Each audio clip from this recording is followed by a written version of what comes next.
Anyway, Duncan. Great, thanks Andy. Thanks Steve, tour de force as always. It's a really, really brilliant paper, so I'm going to start off with a criticism. Every day I turn on my laptop and I have a RSS feed with about 60 one-line summaries of things I should be reading. And if I see one called Rural Wages in Asia, I just skip it. Right? If you'd had said the end of mass poverty, you don't need to worry about post-2015, I would have read it. Now, ODI is brilliant at comms. They just had some kind of brain fart on this paper. Okay, so could you please re-release it with a new title, and loads of people will come and loads of people will read it. You've just missed the boat somehow. Sorry. Okay, so let's get on to the positives. That was the only negative I've got. I'm also worried that this is in danger of giving economists a good name. So I do have a slight concern on that one as well, because I think it's great because it gets to those tides in the affairs of men and women, which, you know, beyond policy, beyond conscious decisions, you're seeing these great sort of tectonic movements, and it identifies something that we didn't really think about enough before. And I think that's a huge contribution. And because we always focus on the policies, especially I work for Oxfam, NGOs, we're always ranting at governments to do this, do that, do the other. And we very rarely notice that there's kind of things like technology, demographics. Because we can't campaign on them, we just ignore them. And this is great to be reminded of the big stuff. There's still lots of questions which you didn't answer. So why the convergence? I'd be really interested, both within and between countries. Why the acceleration after 2005? You said no idea. I would love to know what that is. It feels, I mean, it felt, so I was brought up on the flying geese, right? So it's a slightly different generation, but not that much.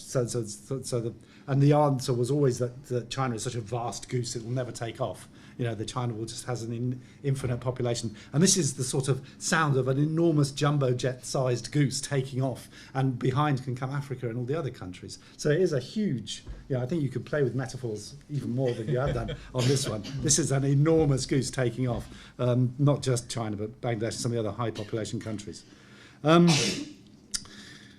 Why the population fall, which was kind of the next layer, whenever anyone says it's all down to population falling, then I get slightly anxious, because on the one hand, if we ever talk about population, I get loads of emails from the population controllers saying, why don't you just talk about, there being less black and yellow people? Why can we do something about, and these people are watching for the NGOs and constantly hassling us to talk about population. I wish we could talk about population in a more positive way, about actually an outcome of women's emancipation, essentially.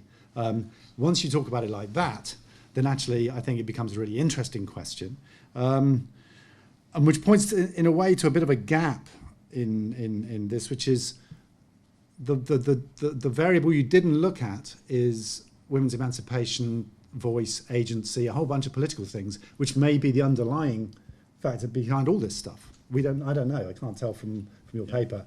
So there may be deeper consequences in terms of either people refusing to accept ridiculously low wages, or women taking control over their fertility, or all sorts of other political factors which underpin this stuff.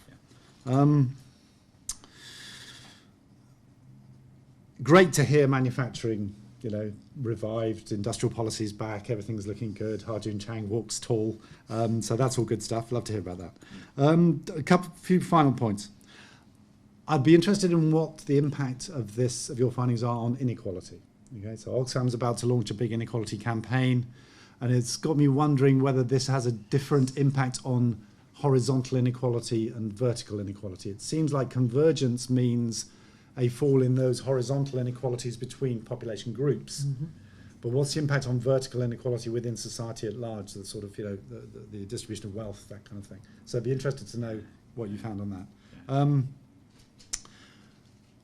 Africa stands to benefit. Which bits of Africa stand to benefit? Is it going to be the bits of Africa that most resemble China, politically and socially? Yes. Could well be. Be interested to have some more thinking about that. Is Ethiopia, just as the Philippines is essentially a bit of Latin America, which is in the wrong place, will Ethiopia become a bit of China, which is essentially in the wrong place? Yes. So question on that.